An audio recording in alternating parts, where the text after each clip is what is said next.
Peace and blessings, everyone. Welcome to Spotlight. I'm Edjuenka, and tonight we have an interesting program. We're going to be talking about leadership, and I have two very capable guests, Ms. Shana Smith of Smith & Associates and Ms. Judy Haycraft of Ballast & Capel, and we're going to talk about how is leadership defined, the characteristics of good leaders. Are leaders born? Are they made? Different types of leadership styles, a whole lot of information, and we're going to talk about how you can improve on your leadership skills and how you could be shaped into a leader in the next few months coming up. Keep it locked right here to Spotlight. We're going to be right back after these words from our sponsors.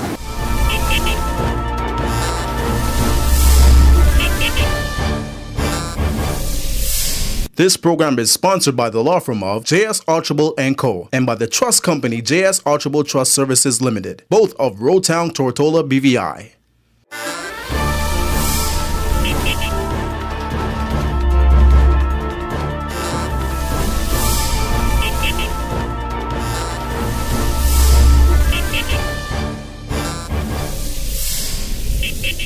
Welcome back to Spotlight. I'm Edjuenka. I'm here with Shana Smith and Judy Haycraft. Welcome to Spotlight. It's good to see you. Thank you for having us. Good to see you again.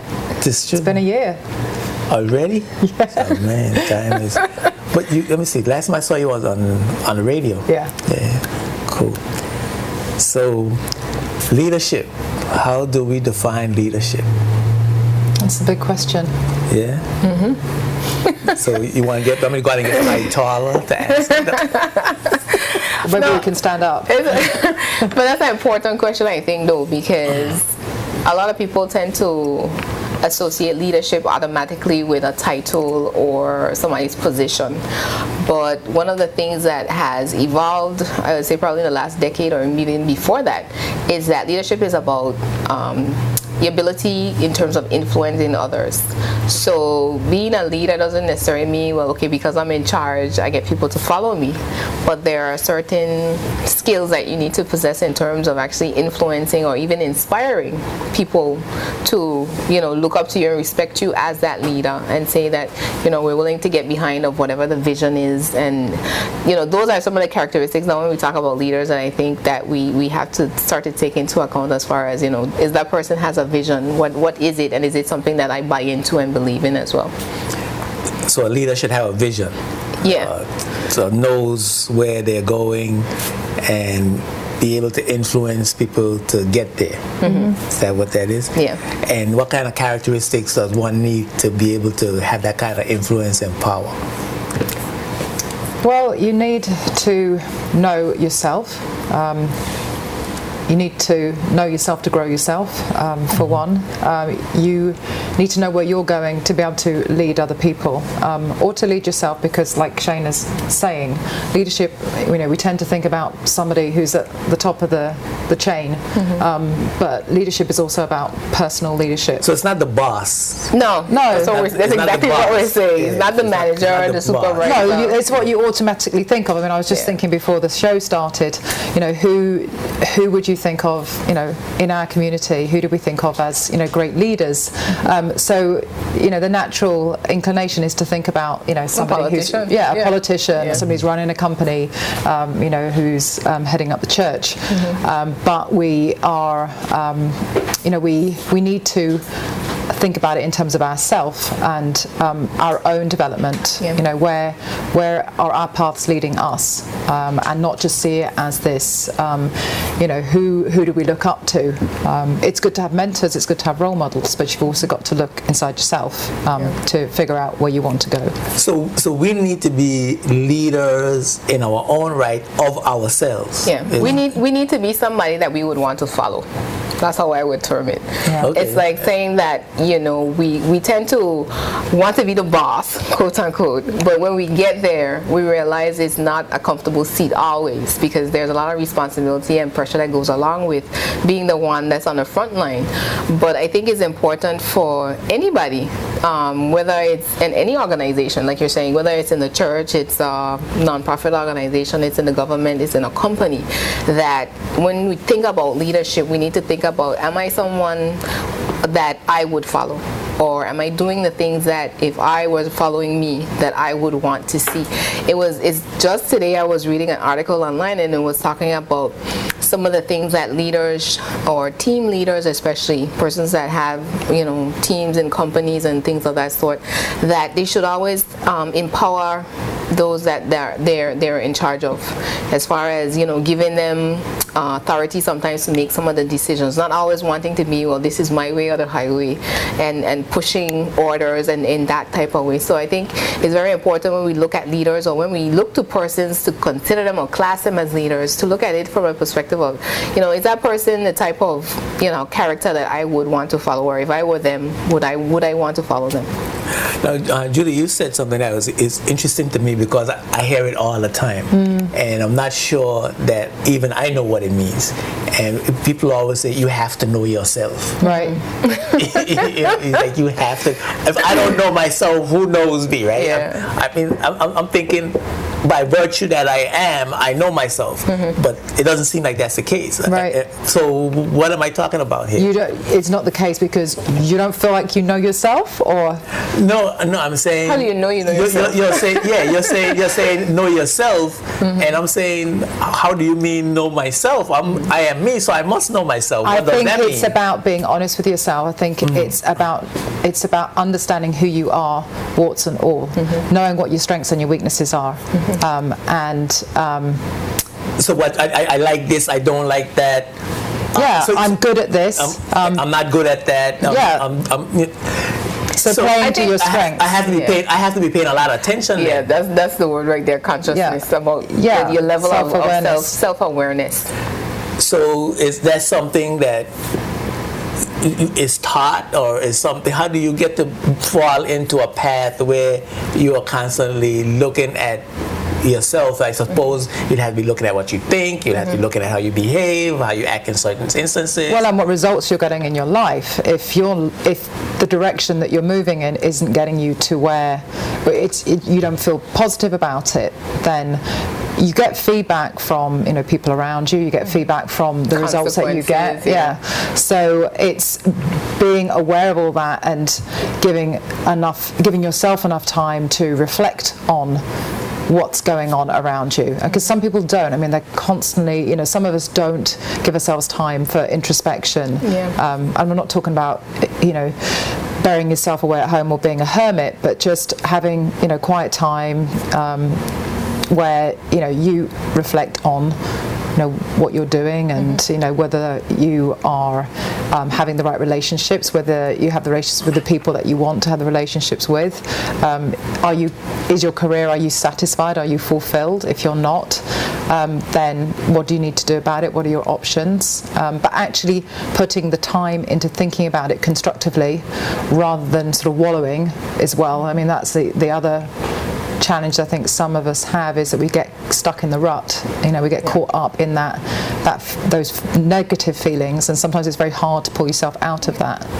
It sounds like a spiritual process, though. It sounds like it's like something. It is to a large degree, or a large level, I should say, on a deeper level. That's basically kind of what it is. Because a lot of people, like Judy is putting it, go through the motions. We go through a routine of, get up in the morning, do this, come home in the afternoon, go to bed. And we're not looking at whether or not we're making progress in our lives, or whether or not we are accomplishing the things that we are accomplishing. And if not, asking the question, why not? And to look within now to see, is it because of something I'm doing, because of something I'm saying, as far as how I perceive things happening? Because a lot of people might say, well, I wasn't able to do this because, Edgewenka stopped me, or you somewhere along the line, you were the problem, and not be able to do that. So it is about living on a deeper level, and being able to reflect. You are asking the question too, as well as, is this something that is taught? And it is something that I believe everybody can develop. We're able to learn basically anything in life. Some things come by intuition, but a lot of skills that we have that are innate, they need to be developed even further. As far as I might know or understand things about myself better than I did, let's say 10 years ago. Because I have, you continually go through a process of maturity. Because somebody that's at 50 is not or shouldn't be looking at life the same as 25, because you know things happen and things occur that cause us to mature in our thinking. Now that leads to another question. I was thinking about an equation to the extent that you are spiritually developed, is to that extent that you're a good leader. But then if it takes a long process, then only older people can be leaders. Well, no, it's not necessarily. The length of the process always depends on the person, I guess we could say, Judy. Because then some people, a lot of things, in terms of your process, you might have had a lot of things happen to you at an early age versus me, so it takes me longer to learn it. Because I wouldn't put a time frame to it. Would that be fair to say? Yeah, and I think, you think about selection processes when it comes to recruiting, and typically, well, in the UK where I'm from, when an employer is looking at a resume, they will look at the person, were they captain of their hockey team, were they president of a club, people. So it goes back to that whole argument about, are you born a leader, or is it something you develop? I was coming there. If you're looking, for somebody who has a natural ability to lead a team, there are some people that you see do that throughout their academic upbringing. They just take charge. Yeah, but I know when I was at school, I didn't have any of that on my CV. I liked to dance after school, and I swam, which involves going up and down a pool by myself for about 2 hours and eating a lot of sausages and chips afterwards, which is my treat. But it wasn't until I got into the workplace and I really enjoyed what I was doing that I started to recruit a team. And so when I was about 24, I had a team of 12 people working for me, and I put that down to the fact that I really loved what I was doing at the time, and that made me good at what I was doing. And naturally, I brought on other people to teach them that role at the time. So I didn't consider myself a leader necessarily at school, but when I got into the workplace, it was something that I found you had to develop. Yes, yeah. And I think it depends depends on the environment that you're in. So did that come from your environment? Did that come from the interaction with your family, the experiences you had, being able to, somebody telling you about introspection, or you beginning to realize on your own that you need to be thinking? I think it came from a passion for what I was doing at the time, and that made me a natural role model for others coming into the company. The love for the vocation. Yeah, influence your thoughts and your behavior. And that's one of the things. I know we're going to talk about this in a little bit about the conference and the speakers that are chosen for the conference. It's a theme throughout. It's you need to be passionate about what you're pursuing in life, and people will follow naturally, because that's so love is the answer. Love is love what you do. That's it. Characteristics. Leaders have specific qualities. You can look at them, at their behavior, and you can identify qualities that says that's a leader. Yeah. What are we looking for in that regard? I would kind of switch that a little bit. A lot of times we tend to like to throw out the label of leader, but I think we need to look at it or qualify it by saying there are characteristics of a good leader. Exactly, yeah. We're talking about good leaders, and there are characteristics of bad leaders. Yeah. So there are people that find themselves in the role of a leader that may not have the skill set, or their skills may not be developed enough to make them effective in what they do. Because again, you can have a company, where there's a CEO, but the company is losing money, people are leaving every month, and all these different things that are going on. And the question has to be asked: is this person an effective leader? And if not, then what's happening in terms of whether it's their leadership style or certain things that are happening within the company. But you touched on one of the characteristics I think that is very important that some people discount, and that's love. A leader has to love people. I find it hard. It's like you're going to find it hard to follow somebody who doesn't love people. And when somebody loves people. And that goes across the board to me in any any type of organization. Some people might call it empathy. A leader who can sympathize or empathize with employees or members of their organization, as far as being able to make adjustments for it is not just this kind of hard, cold personality. Put yourself in somebody else's shoes. Put yourself in somebody else's shoes, because that also gives you or causes you to respect them. Because if this is somebody who I feel is genuine about what they do and they're looking out for my best interest, that you tend to, without question, you're gonna be like, you respect them.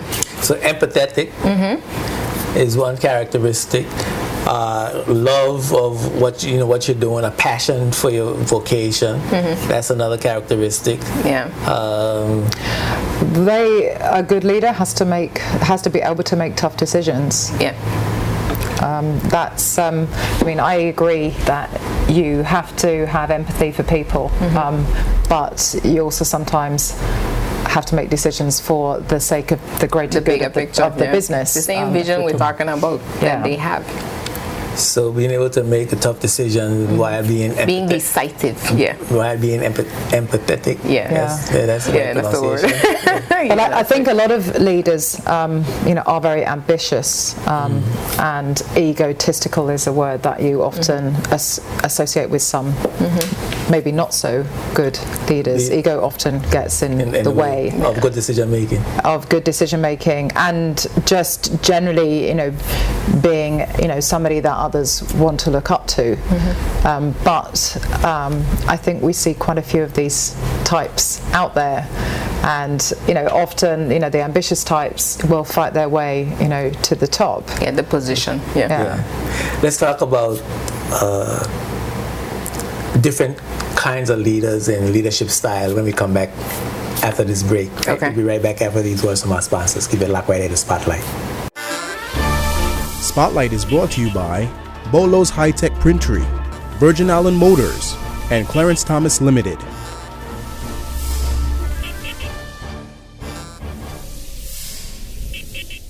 Welcome back to Spotlight.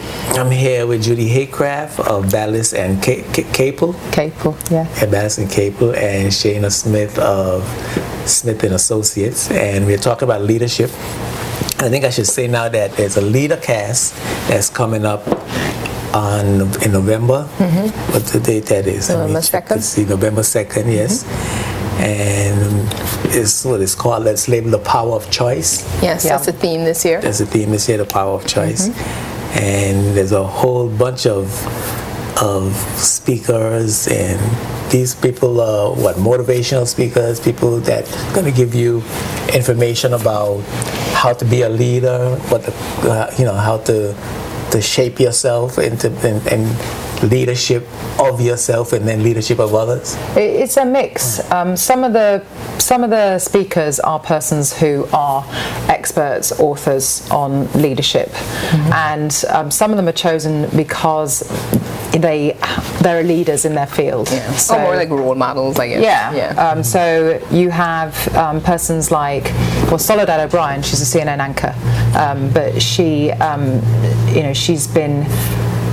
she's broken the mold of news reporters in the States. Not only from her background, how she grew up.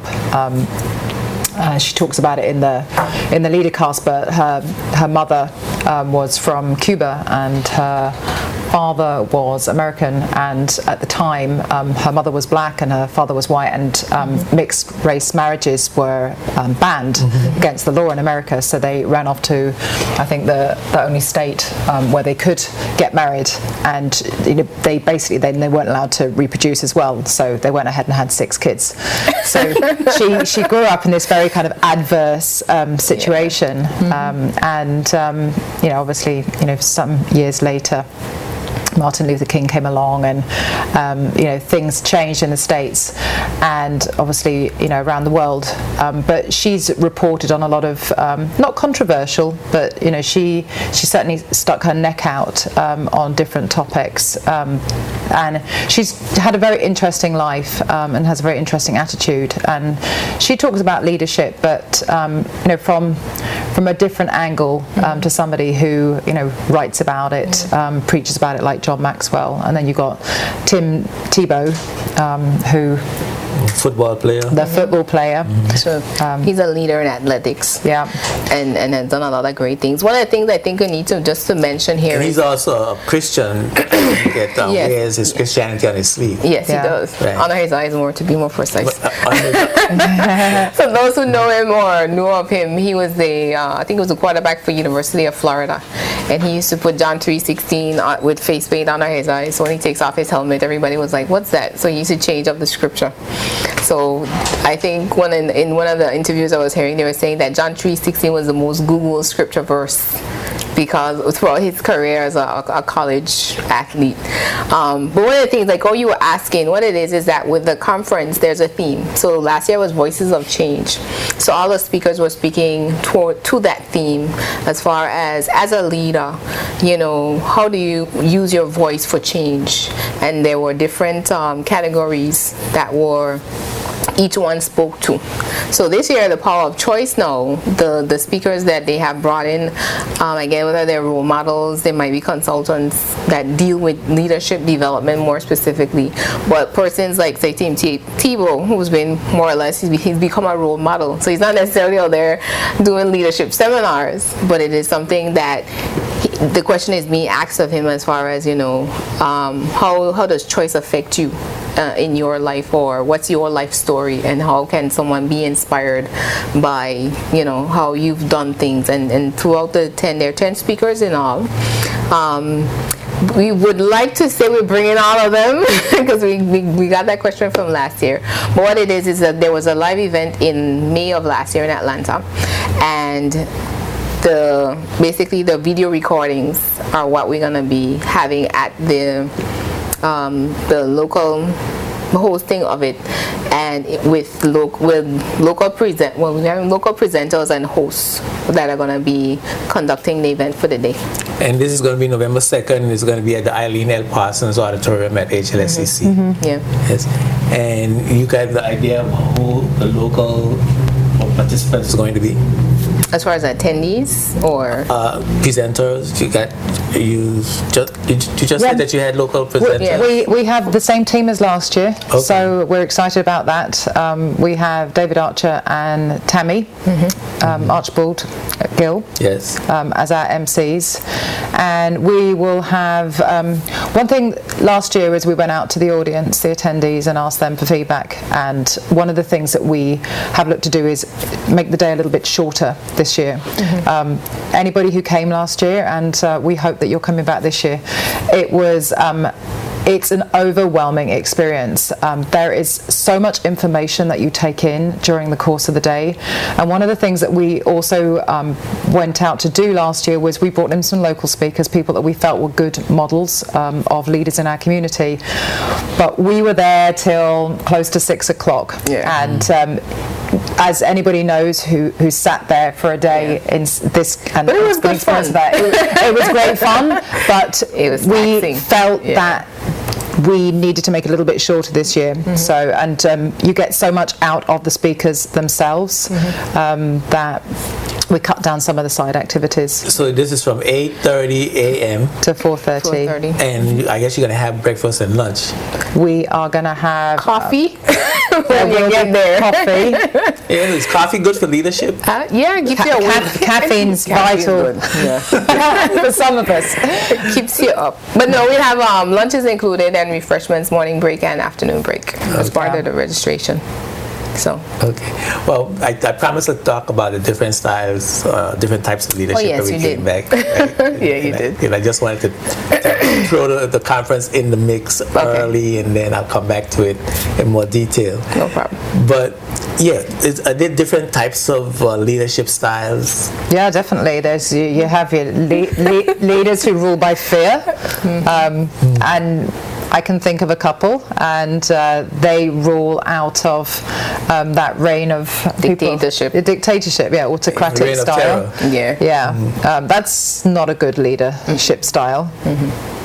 There are those who surround themselves with people, and this again is something that you hear a lot from some of the the specialists in the conference is people who put other people around them who they know are better than them. So you're constantly ensuring your growth, you're ensuring the success of the business by allowing those people to contribute in a productive and meaningful way, not keeping them back. And they're very inclusive. They ask other people for their views on things before going ahead and making a decision. I was reading somewhere about this thing called a servant leader. This category of leader called a servant leader. Is that a new leadership style development phenomena? Well, it's been around, I think, for a while now, probably over 10 years now. We've heard it in the field of servant leader. And it goes back to the description that we were talking about in the beginning, as far as a leader is someone who puts others before themselves. So this would be somebody who, isn't afraid of getting in and doing the menial things maybe in the business, or getting their hands dirty, so to speak. And that is what it's about. So rather than just being up in the corner office, and sending out the memos with all the orders, that this person is going out there and actually saying, whether it's to the employees and even the customers, how can I help you? How can I be of service to you? And putting themselves right in the mix of things. So it's about the attitude of leadership changing now from wanting to be as the king of the hill to one where, I'll go down to the bottom of the hill and make sure everybody else is coming up to the top of the hill as well. There's more room for everybody. Now you keep saying business. Right, as if we are talking about leadership in business. That's just a what do you call it? An arena. That's just okay. Yeah, that's an arena. Because it's like we were saying in the beginning, leadership is something that is across the board, and it starts from a personal level where the first person I lead is myself. And that's where we talk about things like self-discipline. If you're not self-disciplined, you're not going to be a very disciplined leader. Because if you're not listening to yourself, why should anybody else listen to you? When you think about it like that. How do we develop those things though? Are we socialized that way? How important is our environment and us becoming leaders? How important are our families? Is our family? Yeah. How important to my leadership ability was my parents? Very. That was the first set of leaders, I would say. And how so? Impacted you. Well, I think it can take you either way. Yeah. I think, personally, my dad owned a business, so I was exposed to that kind of entrepreneurial streak from an early age, and my mum was I could say the head of the household, really. Mum was the one who was at home and, who took care of the other side of, our existence. And I think, they form you in many different ways. Obviously, you're brought up with Christian values, to look out for other people, to care about other people, to take responsibility and ownership. I think that's something that being accountable is really important. And you learn that from an early age as well. Yeah. So what can a poor kid with a single parent expect to achieve, and in terms of being a leader or becoming a leader? Is this poor kid destiny sealed? They're doomed. No. So that's really interesting. So Roland Fryer, who's one of the speakers at the conference, his dad was actually in prison. He was an abusive father, and his mother disappeared from his life at an early age as well. So he was a bit of a hoodlum when he was young, and was always in trouble. Hung out with the gangs, but he was really good at football and he got a scholarship. And when he got to university, he actually found that he really excelled in academia. So Roland Fryer is the first African American to get tenure at Harvard, and he's a professor of economics, and he's done some amazing research on education, which one of the things I wanted to say before as well was there's the topic of leadership, it touches a lot of different areas. It's not just about leading a business. We talk about education. We talk about self-development. We talk about leading in terms of making difficult choices that relate to work-life balance. What's really important, what really values, what your values are, and that's all about leadership as well, about leading yourself. Yeah.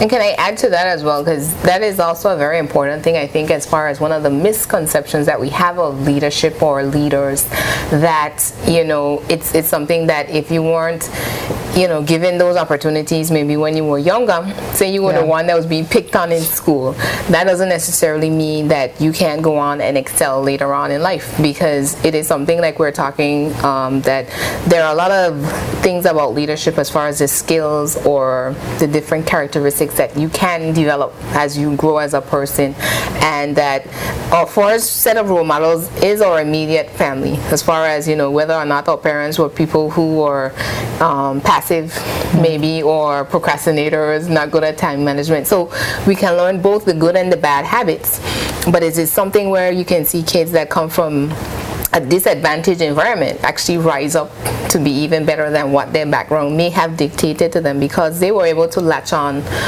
something good or something that inspired them elsewhere to say, what, this is not all that I'm meant to be. So you have people who might say, well, we just from the little BVI, what can we really excel at? But if we have a mentality or a mindset that says, I can accomplish anything that I want to, really there's nothing that stops you, because you've already convinced yourself and you're going to go after it. But I think I understand the point you're making.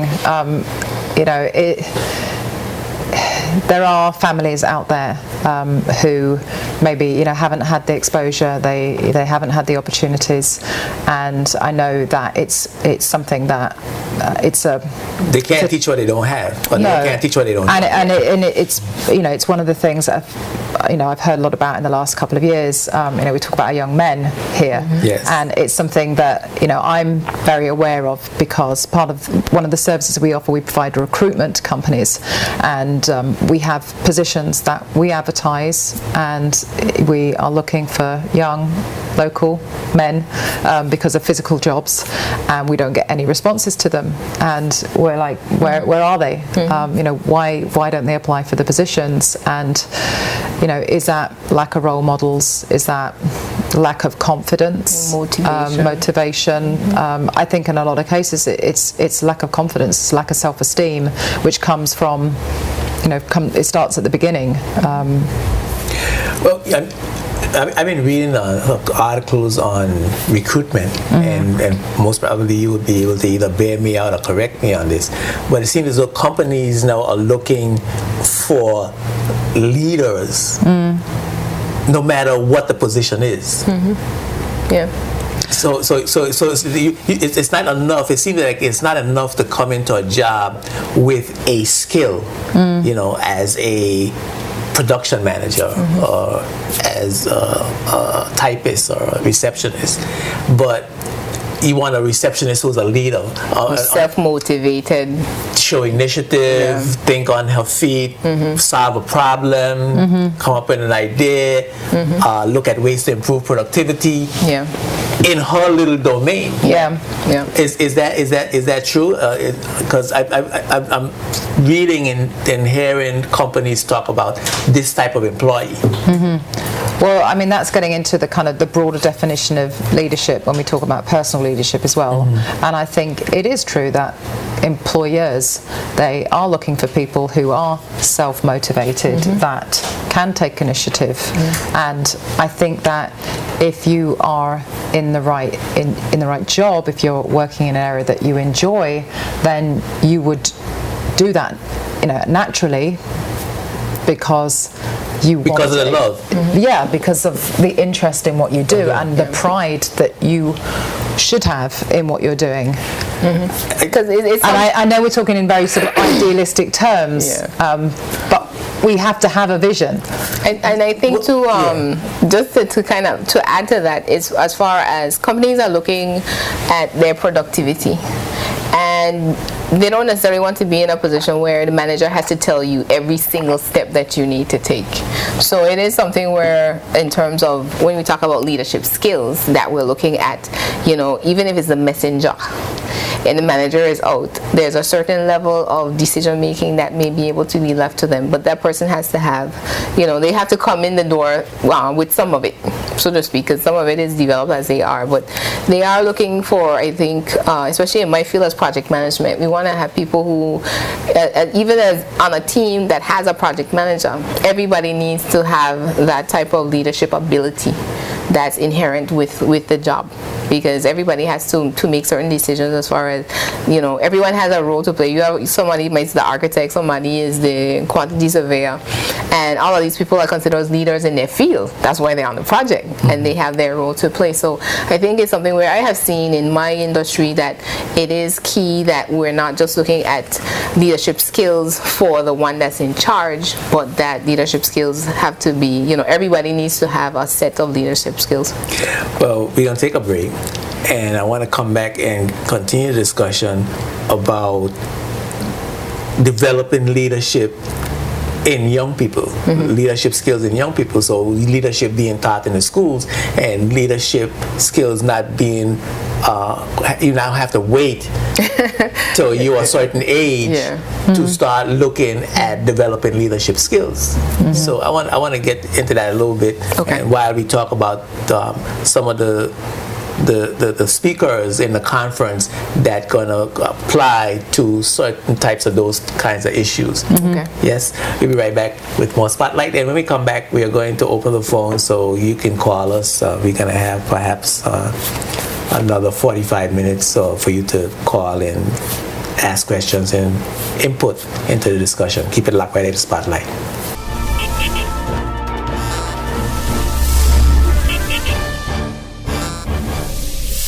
This program is sponsored by the law firm of J.S. Archibald & Co. and by the trust company J.S. Archibald Trust Services Limited, both of Rotown, Tortola, BVI.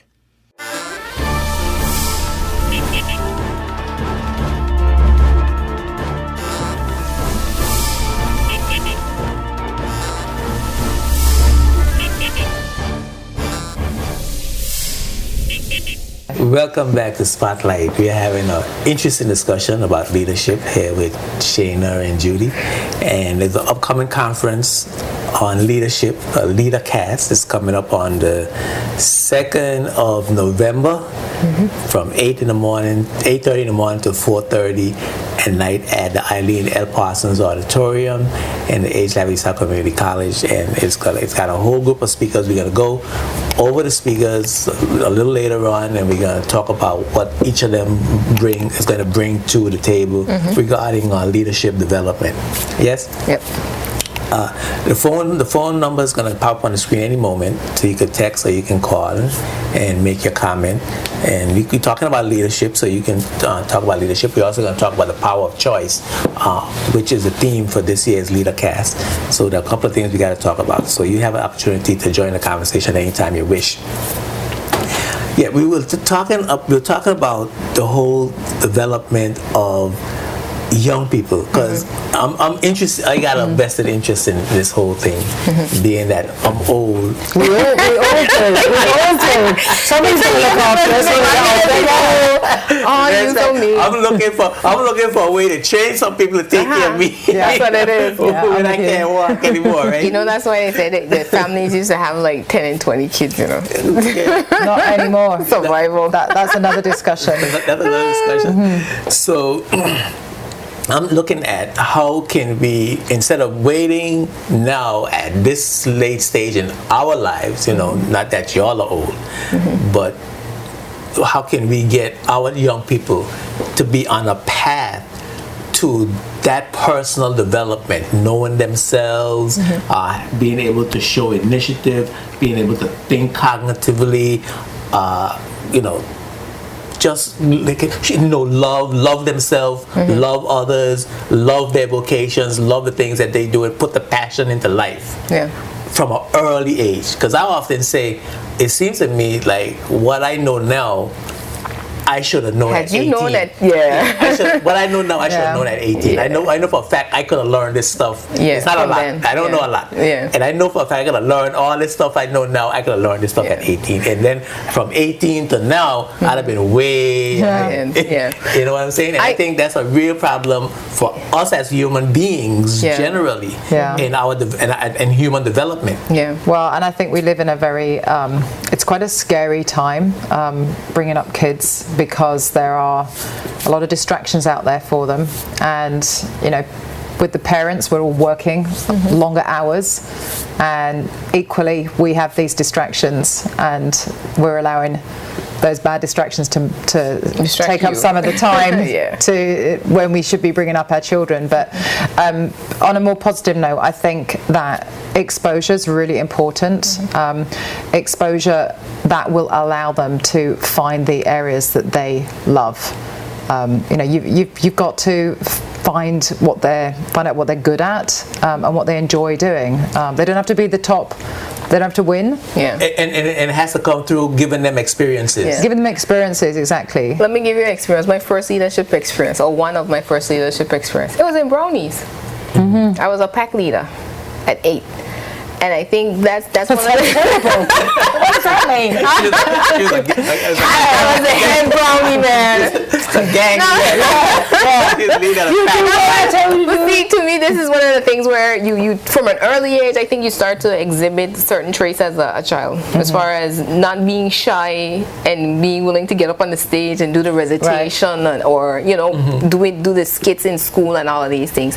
And it is something that as parents we have to be very diligent in looking about our kids, like we're saying, having those experiences. But it's something that's very simple, because it might be something as structured as saying, well, okay, maybe we have like kids and leadership, but it can be, you know, as built into whatever it is they have in terms of their childhood, as things like, okay, you know, we sign them up for Scouts or Brownies or the sailing program, and you know, you watch how they take off, because eventually they might become the pack leader or the captain of their swim team, and all of these are ways for them to develop their leadership skills from a very early age. So, and I think it also puts takes the fear out of it, because a lot of people think of, oh, if I'm the leader, I'm the one that's gonna get blamed. So we shy away from it. We don't want to be the leader, you know, even if we have the ability to do the job very well. We tend to not want to get involved in it because of the negative side that sometimes, or the perception that it is given a lot of times. But I think with our kids, we really have to be intentional with it, in terms of getting them involved in a lot of different activities that helps them hone their skills from a very early age, like you're saying. Do we give our kids that feeling from the society, from the things that we say to them? You know, I don't have the confidence. I'm afraid of being blamed. I'm afraid that somebody's gonna say a negative word about what I'm doing. Isn't that something though that we as parents or just people in the society give to our children, give to each other? That we do, because we tend to criticize. Look at you, you know, you're too outspoken, you're too loud, or you're too, you know. We're a very conservative society. I used to get that all the time. People used to tell me, you think you're a little man. You know? Because you had a little bit of confidence. I think we have to be, I think we do, we have to watch our words. And I had this conversation with my son's teacher on Friday, because she said, you know, bright kid, likes to talk a lot, likes to mess around a lot, don't know where he gets it from. But she said, I don't want to quash that personality. You know, I don't want to, you know, hold him back at the same time. And it's trying to strike that balance between, you know, encouraging them, motivating them rather than pushing them, because that's the other thing that we have to watch out for as parents, that we're not pushing our kids down the wrong paths, because we would have liked to have done that. You know, and you're trying to live vicariously through your children. But I think it's about trying to give them exposure. It's about encouraging them. And being motivated ourselves and being disciplined. Being an example. Being the good example, because I think that is a large part of it as well. That, you know, we be the leader that we would want to follow. And it starts with our kids. But on a mass scale though, I mean on a broader societal scale, on a broader social scale, where you have so many human deficits particularly in areas of parenting, areas of strong families. We have some serious.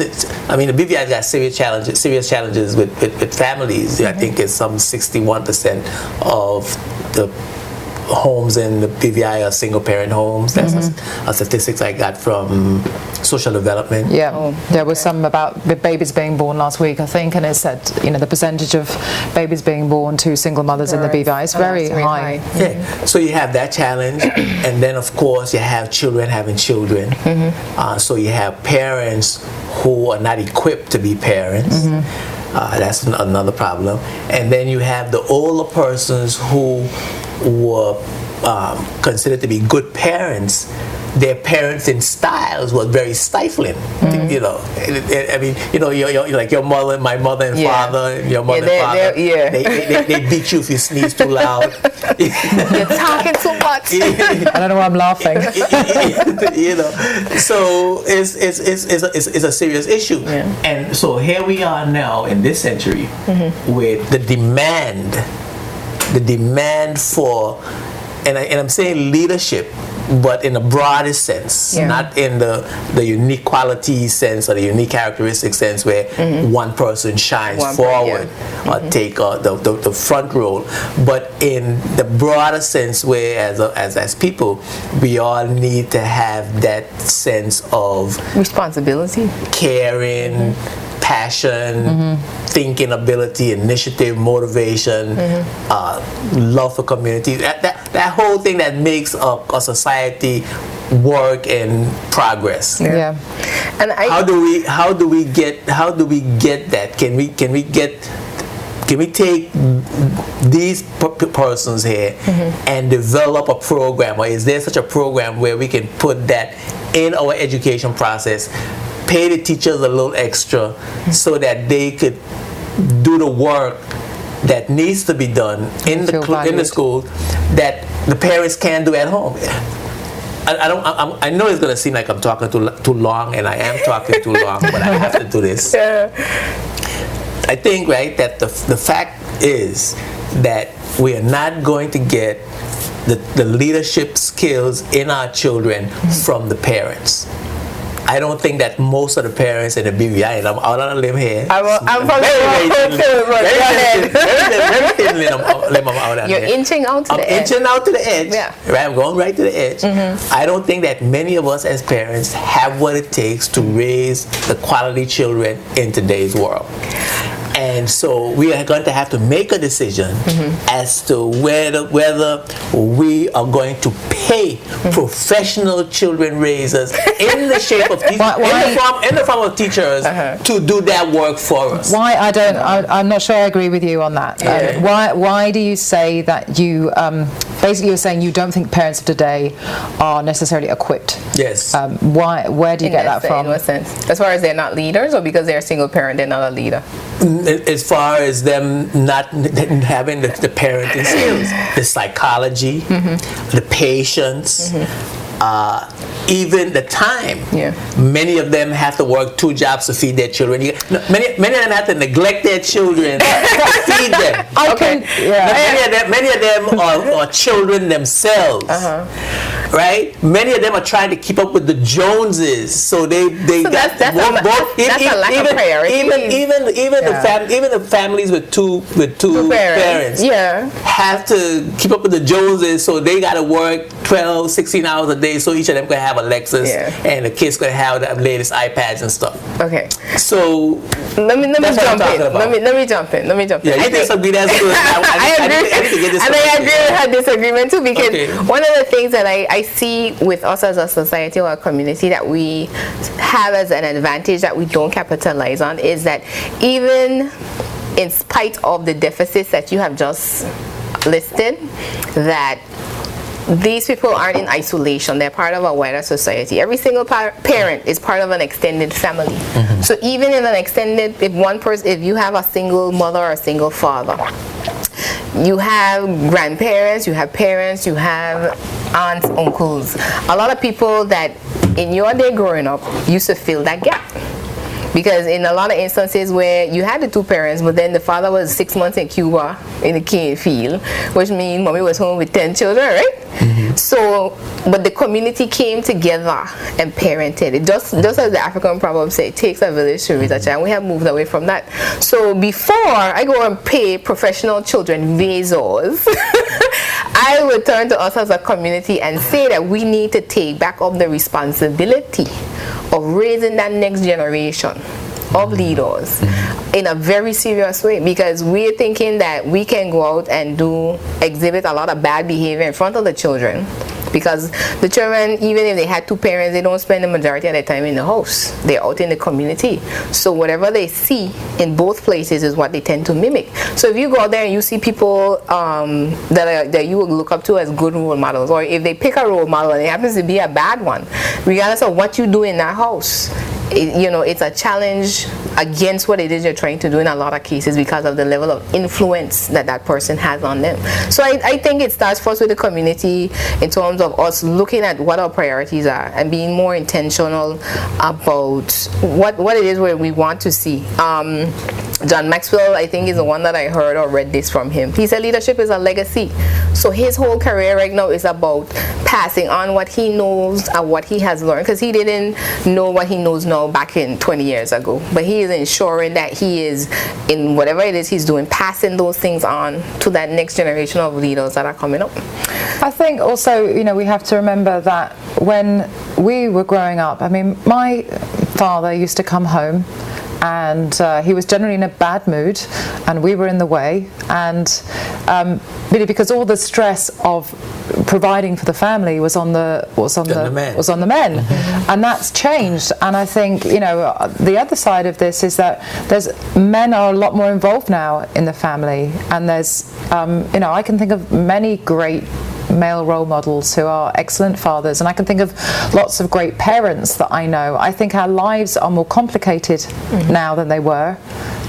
We do have more distractions, we have more choice, which is one of the things that Sheila Iyengar, she's specialises in the concept of choice, and it's really interesting some of the research that she's done and what that's thrown up. But I think that the challenge with that now is that we have to be a lot more disciplined, and it comes back to that knowing yourself, knowing what the distractions are, having goals, being able to focus on what's important and move, see through the choices, know what you want out of your life, and to be able to focus on that.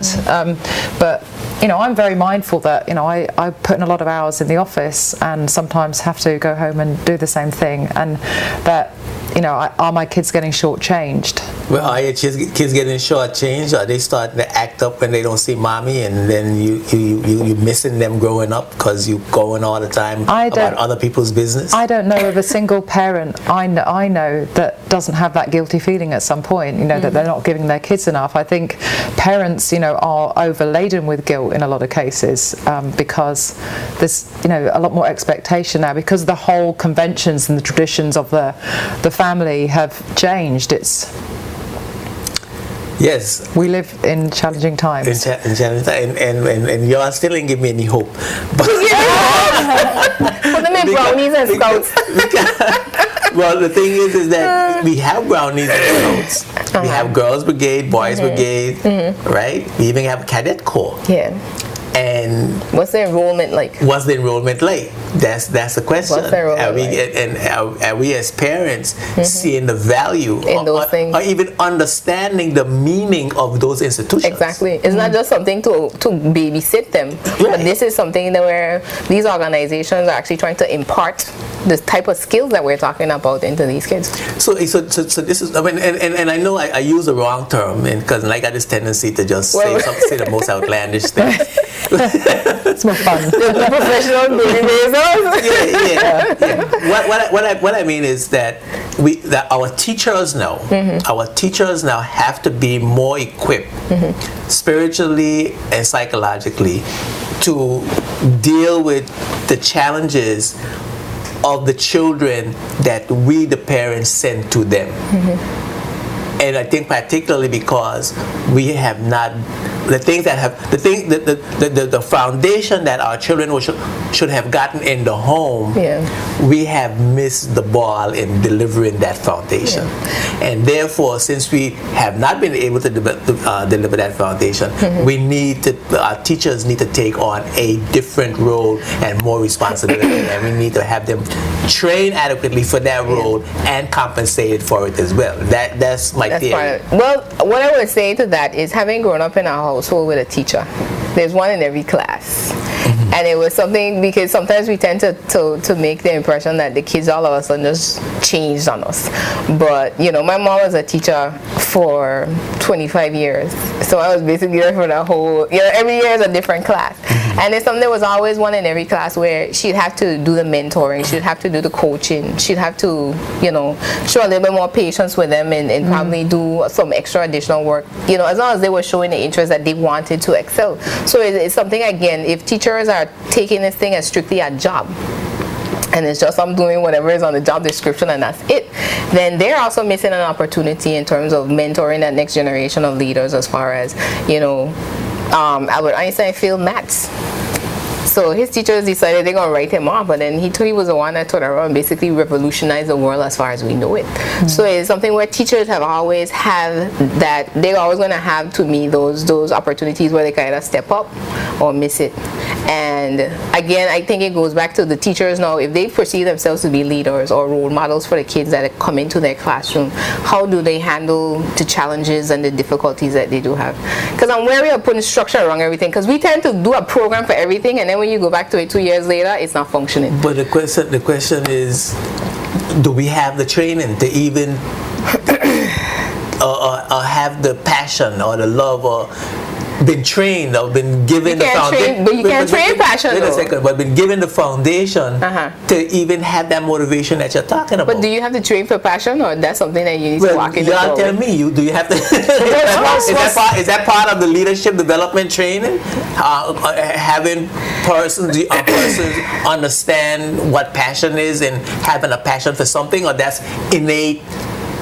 Something that's in a destiny that they have to fulfill. I think passion is something that, you know, it comes from within. It's something that, you know, it's developed. So you born with passion for certain things, or you just I can't teach you to have a passion for teaching if that's not your passion. If your passion is probably being a wedding planner.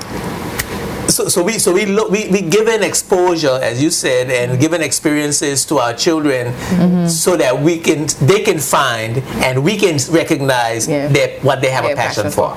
That's what we're doing. Yeah, we're nurturing. We gotta take a break. Okay. And we gotta read some text when we come back. We got off a few texts. We gotta read some text when we come back, and we're gonna talk about the actual program and the speakers and what they're going to be bringing, and what we can expect, what is going to be the student learning outcome. Okay. Yes, for everybody. We'll be right back with more Spotlight right after these words. Spotlight is brought to you by the National Bank of the Virgin Islands, Tortola Concrete Limited, and CCT Global Communications. Welcome back to Spotlight, and you can tell I'm enjoying myself. I'm enjoying the conversation. I hope you are too. And I've got some texts. We having a discussion about leadership, and there's a leadership conference that's coming up on the 2nd of November, and it's going to be an all-day event, 8:30 in the morning to 4:30 in the afternoon. Lunch is going to be served in the Eileen L. Parsons Auditorium at the H. Laverty South Community College. And the theme of the conference is the power of choice, and we're going to talk a little bit about that. We're going to talk about some of the speakers that are going to be presented in the leader cast. But I want to go to a text. Hi, I just tuned in but think I can pick up on a topic. What I can say is that leadership is gained through a variety of facets in life, from the parents to role models, to the influence that school has on children, or simply through social environments like on the basketball court, where the guys tend to replicate what someone else is doing, etc. Yeah, well, that's what we were just talking about. That's what we're talking about, right? Yeah, we were just talking about what influence, but we were talking about what can we do, particularly with the youth, to give them more exposure and to teach them about leadership. And personally, one of my thoughts is that sports, and sports comes in so many shapes and guises. Is a great way for kids, to learn about leadership, to learn about team playing, to learn about just having fun. To learn about themselves. Yeah, and and also fitness is really important. Because kids also, I think, when they just stay at home or they're just watching the TV and they're not being active, that starts to affect one's confidence as well. Just running around and getting rid of some of that energy. Yeah, okay. All right, go down the list of speakers. You talk about Soledad O'Brien, and tell us what the speaker is going to bring to the LeaderCast conference, and what we can expect to walk away with from attending. Okay, each presenter is basically, they have it's more or less a half-hour presentation that they've done based on coming from their particular background concerning the power of choice and how this affects us as leaders, or how it would affect you as a leader in any area or facet of life. Because one of the things we want to make sure that we get out there is that this is not just for business leaders, but we want to see community leaders, whether they're church organizations, nonprofit groups, non-governmental groups, the public service, the whole gamut of the society, essentially. And so we have Tim Tebow, so he's an athlete, so his background is in athlete. Patrick Lencioni, he's written a book called The 5 Dysfunctions of a Team, so he is more or less one of those leadership experts, so just he's like a technician. Yeah. So will there be a lot in his presentation as far as nuts and bolts of looking at yourself. He actually talks about a new leadership test called Standout, that in terms of how you look at your leadership style, whether you're an influencer, teacher, provider, and so forth and so on.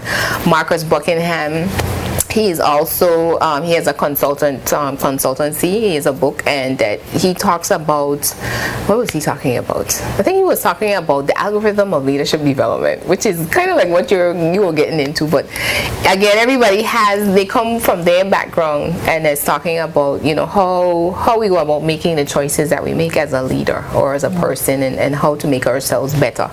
John Maxwell, many people know that name. He's considered a leadership guru right now. And that's your friend. That's my friend. John's everybody's friend. I think Sean was sending me little sayings by John Maxwell. John did it with Maxwell. I guess he gets that. John was the brainchild of the event. He started this 10 years ago or so, and formed a company. And the whole idea behind the LeaderCast, and I'm going off topic a little bit, but I want to make this point, is about bringing this level of speakers. His idea was to make it accessible to everybody. We've both been over to the US this year, and we've seen some of these guys up on the stage, and we want to find a way to bring them here, to make it affordable, and accessible to everybody. And that's what he was doing through the video cast, is by being able to put it out there. And when you go and see these people on the stage, I was at a conference in May, and we had Condoleezza Rice, who was amazing. Makes your hair stand up on end. And but I spent the whole presentation, and I was in the 10th row, so I wasn't far from the stage, but I watched her on the screen because I could see her better. So and that's one of the things where people might think of it, because it's a video presentation, it's not the same. But when you think about the size of the event, even it's the same thing that we're trying to bring here on a more economical scale for everybody to be able to access. And the point is that you get the information. Same information. You get the information. You get the same information, and you basically get the same feeling, except you don't get the live person. Well, at least you know the person next to you, because you go to these things sometimes and you have you're surrounded with a bunch of strangers. So it's really a good experience. Yeah, I enjoyed it. There's going to be some that resonate with you more than others, depending on where you're at in your journey, if you like. Yes. But I would defy anybody not to come away with new ideas, feeling inspired. It's a great thing to do to get a group from, like Shana said, whether it's from the church, from your organisation, to get a group of people to come together, because they bring that back, and they're going to be more productive. They are going to, they might resign the next day. I can't take responsibility for that. But let's say enhance the work environment, enhance the organization by virtue of their development from the conference. And some of the sponsors that we have on board, and we're going to mention them before we finish today, they're sponsors that were with us last year. Some of those sponsors came on board this year because the event affected them so much that they wanted to somehow be a part of it, to be recognised with the event, and it's really changed the way that they look at their business. So now we see how important it is to have this all the time. It's from an early stage in human development right up to our stage. And I know we're running out of time, so can we plug that whole thing with the kids? Okay, so we have 10 presentations in all.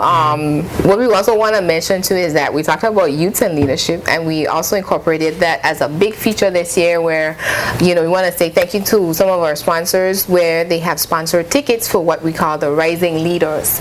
So what we've done is we've reached out to some of the senior schools, the technical vocational schools, nonprofit organizations, and let them know we have sponsored tickets, and we'd like them to send in their names of who they would like to bring to the event. So it is something where we want to have senior students from the high schools that will be attending the event for the day, and those tickets are taken care of by they're complimentary. And how do they get in touch with you to get that done? Or you already make contact? We already make contact with the schools. Okay. So and the sponsors, you can give it the sponsors' names.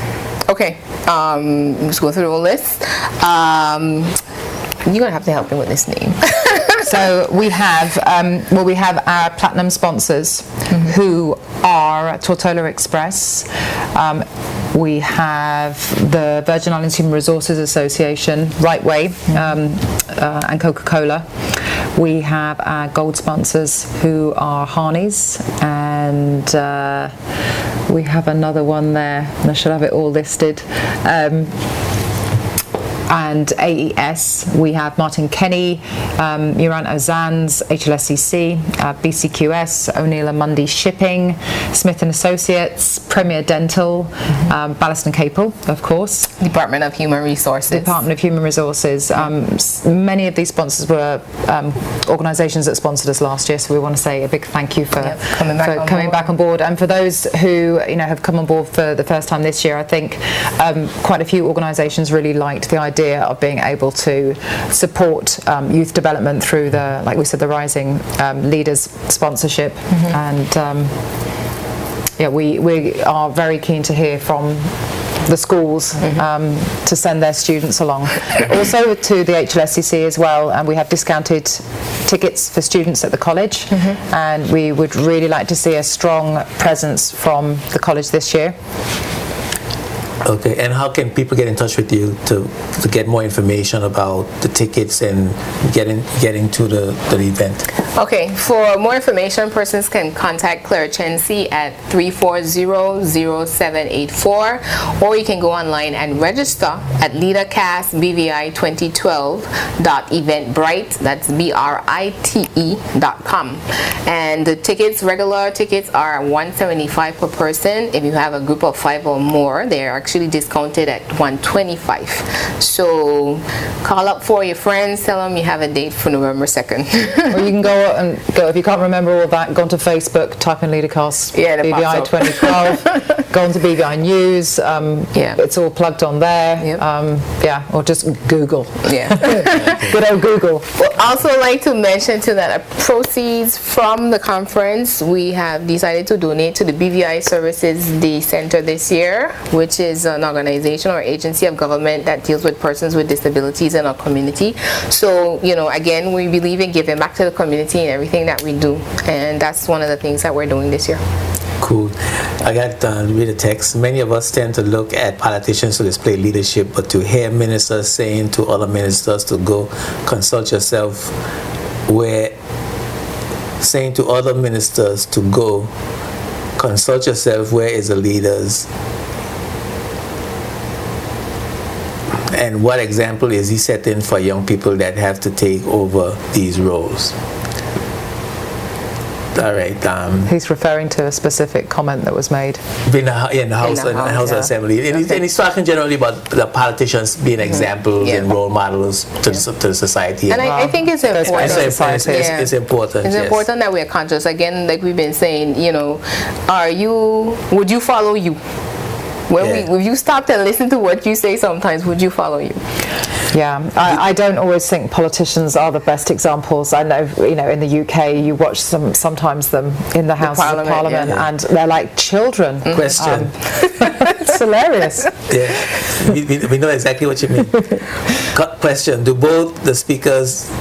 Questions to both the speakers. Do they see themselves as leaders, and if so, what quality is it about themselves that make them a leader? Y'all see yourself as leaders? Yep. You see yourself as a leader? What quality make you a leader? Quality, I like people. I like helping people. That would be the chief one. That's one. Okay, cool. And what about you, Judy? I would like to think that I was thought of as a role model. I try to do that with the people that work with me. I know I'm certainly not perfect, but I think I'm real, I'm honest, and I really believe as well in trying to get the best out of people for themselves, not for my benefit, but trying to help them grow. So I think from a leadership perspective, that that's something that I've done now for the last 20 years in terms of human resources development. I'm interested in trying to help people go on the right path. Okay. Do their best. Inadequate followers provide a protracted stage for bad leaders. That's a comment. And I was reading in my research for Tonight Show that followers are the ones that make leaders. That was what you had read. Yeah, I read that. That followers, and I think it's the same thing. This text is saying that the person that is following the leader, they make the leader what. They feel the fire. What he is, which could be good or bad. Right, and he's saying those that are inadequate, those followers that are not good followers, are intelligent enough to have that leaders, some of that broad leadership quality themselves. Make bad leaders. Which is an interesting point. So one last time before I wrap up, they can get in touch with you for information on the website. I guess we give them our numbers. My number is 541-1192. 340-0391, or contact us through our companies. Google, Ballast & Capel, Smith & Associates, LeaderCast BVI 2012, Claire Chency 340-0784 for ticketing information. Okay, cool. Thank you very much for coming. Had a good conversation today. Had a great time. I enjoyed it. Very, very important stuff. I think this is a real important conference for people to go to. As many young people as possible. Schools send the kids. They're being sponsored. It's not like they got to pay. So they need to be there, and adults need to be there as well, because there's a lot of information that we need to find out. Yeah, and if money's tight, find a group. Get a group together and come. And get a discount. Yeah. Next week, the spotlight will shine on the BVI Tours Board. Things are slow. Business is slow, Shayna. Their business owners are at their wits' end. And a lot of people talking about how slow things are in the country. Right? So what is the Tourist Board doing to make sure we get more tourists into the BVI? I find they're out on the water these days, What is the Tourist Board? The Tourist Board? The tourists. What is the Tourist Board doing to enhance and make the BVI tourism product more competitive? We want to know, and we want to know now. Alrighty. Right? Yeah. So tune in next week. We're going to shine the spotlight on the Tourist Board. We're going to do it together. So you make sure you tune in, be right here at JTV Channel 55. The members of the Tourist Board is going to be on, and we're going to put them through the ringer. Thank you for watching. Thanks for sending us emails, words of encouragement, your suggestions. You can continue to email me at jtvspotlight@yahoo.com. Spotlight is rebroadcast every Sunday at 2:30 on JTV Channel 55. So if you miss anything, you can see us on Sunday, or you can go online to jtvlive.net and pick up whatever you missed. And of course, I'm Edgewenka, reminding you that when the spotlight is on, you see the facts. Peace and blessings.